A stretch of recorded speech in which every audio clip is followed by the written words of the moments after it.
Hi everyone, my name is Oscar and I'm a scientist, and today I'm very happy to tell you that USCIS has announced that EB2 NIW applicants can now apply for premium processing.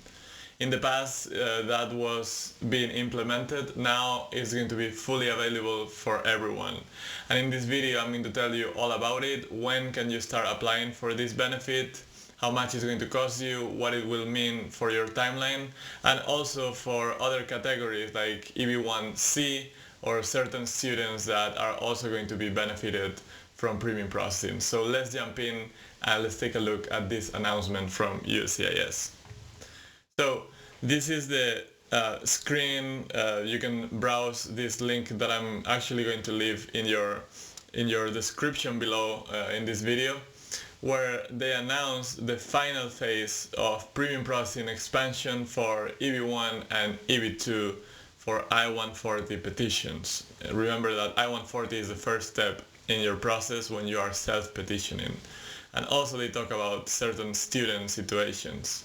So you can go here, click on the link in the description below and read all of this, but today, to make your life a little bit easier, I'm going to give you this content in a slide format so it's easier for everyone to follow. So basically what they announced on January 12th is that this premium processing implementation that had been taking place over the last year is now fully finished for EB2 NIW and EB1C. EB1C is a category of EB1 for managers in multinational companies, and they can start applying for premium processing, those who have pending cases, pending I-140s, and those who are filing new I-140s starting January 30th, 2023. So that's really at the end of the current month. We are now in January 13th. So to do to apply for this expedited premium processing, you have to submit form I-907. As you know, all the forms in the USCIS have a code, and this is the form for premium processing. So you can do this when you submit your I-140, or you can decide to do it later. So let's say that you send an I-140 petition and it's taking too long and you want to make sure it's finished by a certain date, then you can submit your form I-907. So you have those two ways of doing it. The cost is going to be, as of now, $2,500, $2,500 per person, and you must send this fee separately from your I-140 fee. It's not going to be in the same check or in the same money order. So for these categories, EB2 NIW and EB1C, premium processing is not 15 days as it is for other categories, for example, H-1B visas. We are oftentimes very used to hearing premium processing and understanding 15 days, but in this case we're talking about 45 calendar days that they have to take a decision.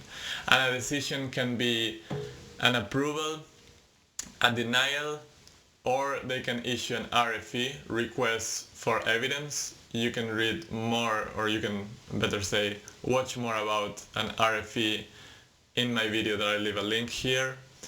Or they could issue an NOID, notice of intent to deny.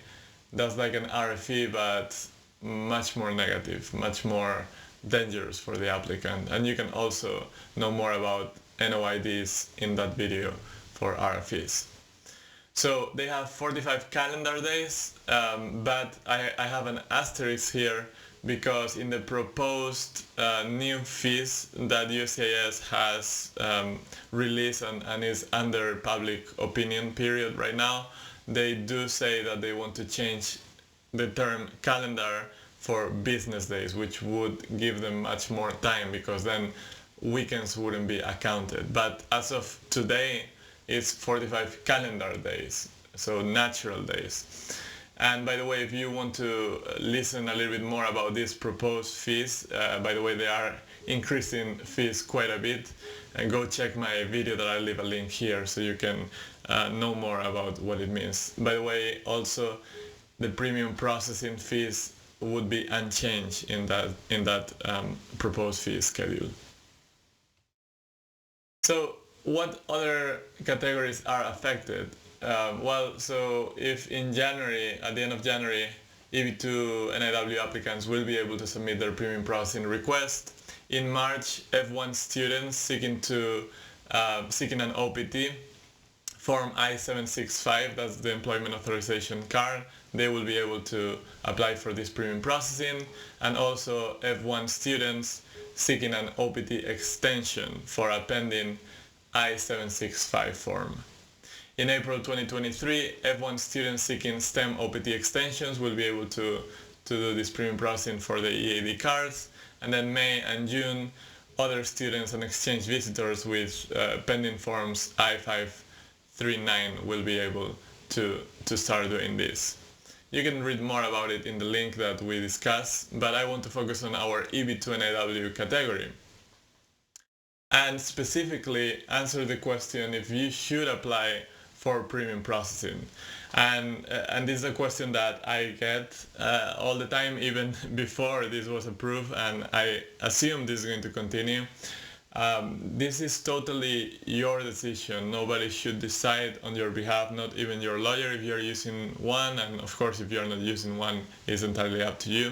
And you need to make this decision based on two things, in my view. First of all, your timeline needs. Do you absolutely need to know your I-140 decision within 2 months? Because 45 days at the end of the day is going to be a couple of months. Do you really need that? Or it doesn't really matter to you, especially if the timeline starts shrinking with the USCIS proposed changes and they start being faster overall? Do you really need to pay to know within 45 days or not? Some people may answer yes to this question, they need it because of their situation. Then this is a good way for you to proceed. But if you don't, remember that it costs money, it's $2,500, so if you don't really need it, why should you do it? Remember that premium processing is for the I-140 only, not for the adjustment of status. So even if you are able to know that your I-140 was approved, that doesn't mean that they will expedite your adjustment of status. Your adjustment of status will continue its path the same way, regardless of you applying for premium processing for I-140 or not. Those two things are completely independent. So don't think that if you apply for I-140 premium processing, your adjustment of status will go faster. That is not the case. So remember, that is a key point for everyone to know. And the other item that you need to consider is your financial situation, because this costs money. Premium processing, the form I-907, costs $2,500 per person. So if you file currently, as of January, your I-140 without premium processing, you are paying $700 or $715 after they approve the increase in fees. If you file with premium processing, you will pay $3,200. And that doesn't account the cost of the second part of the process, which is adjustment of status if you are in the US, or consular processing if you are abroad, which also costs money. So keep those things in mind when you are making a decision about premium processing. So where should you file your premium processing form if you want to go that route? Well, as usual, my recommendation is check the official website, the USCIS website, for the most current information. That's why I'm not going to give you a definite answer here, but I'm going to show you how to check it. So there are two websites. Remember that every time you need information about a certain process or form, the way to get it is uscis.gov/I and the number of the form. In this case, the information is going to be in the I-140 website, not in the I-907, which is premium processing, because it's premium processing for I-140. But you can check both, it doesn't hurt. So let's take a look at those two official websites. I have them open here. So if you were to go to premium processing I-907, that's uscis.gov /I-907, request for premium process service, all these websites look exactly the same. You will have the official form. This is the most updated form. You should always come here just before submitting it and make sure you download this version. Then you have the instructions for the form where they will explain how to fill it out. But here you also usually have quicker information if you don't want to go through the PDF. So in where to file, it says, well, it depends on whether you are requesting premium processing for form I-129 or for form I-140. So since we want form I-140 for EB2 NIW, then we would go to this link, which is the same type of website, but now /I-140. And we're going to go to where to file, and we're going to click direct filing addresses to form I-140. So here they will tell you the different options. So if you're doing regular processing, that is without premium processing, then if you're filing without adjustment of status, you're going to submit to these two places. You can submit to either of those. But if you are filing with adjustment of status, then you need to go here. And now this is the information we were looking for. Now, if you are doing premium processing, filing form I-140 with the request for premium processing or form I-907, then it depends on where you will be working in. What state are you going to be based on? So you have a list here, so you look in this list, and then if your state is here, then these are your two addresses. And there are two addresses because one is for regular mail, USPS, and the other one is for FedEx, UPS, DHL, so those are the messaging companies. And then you have the second set of states. If you're in one of these, then these are your two addresses that you can use. Okay? And they also inform you that you can pay with a credit card. So typically you can do money order, checks, and in this case you can also have the option of using a credit card, for which you click this link, and there is another form to submit your credit card information, so they know all your numbers, they have your signature, where you allow them to withdraw those $2,500. So you can do credit card, but you can also probably can do check. To know if we can pay by check, we go to the I-907 website, go to instructions for the form, and in that PDF we look for payment, what is the filing fee and processing time. So again, here you can read that for I-140 the fee is $2,500, and for EB1 and EB2 it's 45 days, so that's exactly what I told you. And then you must pay with a separate check or money order, for example, one check or money order attached to the related petition. So yeah, check or money order.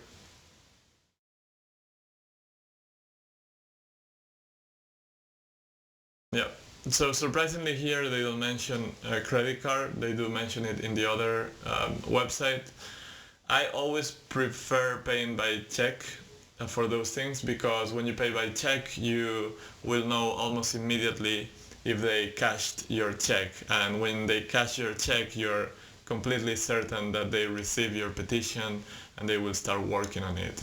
But if you do a money order, you don't have that option, or it's more difficult to check if they cashed it out. And if you do a credit card, sometimes it takes longer for them to process that, and it may take a little bit of time.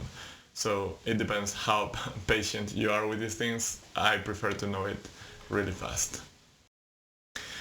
So that's about it. You have all the official information. You will have the link for the announcement in the description below. You know how to get to these websites. I'll also leave links for these two in the description below.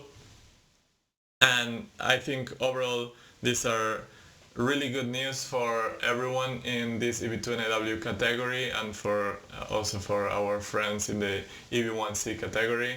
It's great that you have this option. Remember, it is an option, it's not mandatory, and USCIS has made it clear that this implementation will not slow down regular processing. So if you are not applying for premium processing, you shouldn't be scared about your process getting now longer because these people will come, pay more, and get in front of the line. That is not the case. USCIS has made it clear that this is separate. There are two separate ways, two separate resources allocated for each of these type of processes, and if you are doing regular processing, you should not be slowed down by this. Overall, great news because we now have more options, and that's always great. If you want to know more about EB2 NIW, I recommend you visit my website eb2niw.info, where I have now, well, today I'll have 29 free posts with key information about how to do things. You can also check all the videos in this channel, and in my website you can download my I-140 petition, so you have an example of a real successful application, so it can help you putting together your successful application.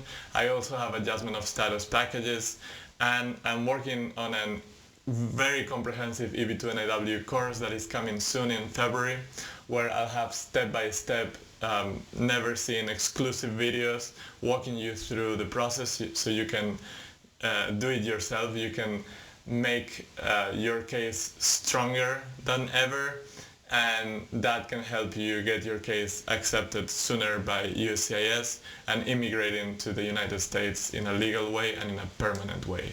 So thank you for watching as usual. Thank you for your support. Please subscribe, please share this video. These are excellent news that everyone should know about. So I wish you success in your EB2 NIW journey, and I'll see you in the next video.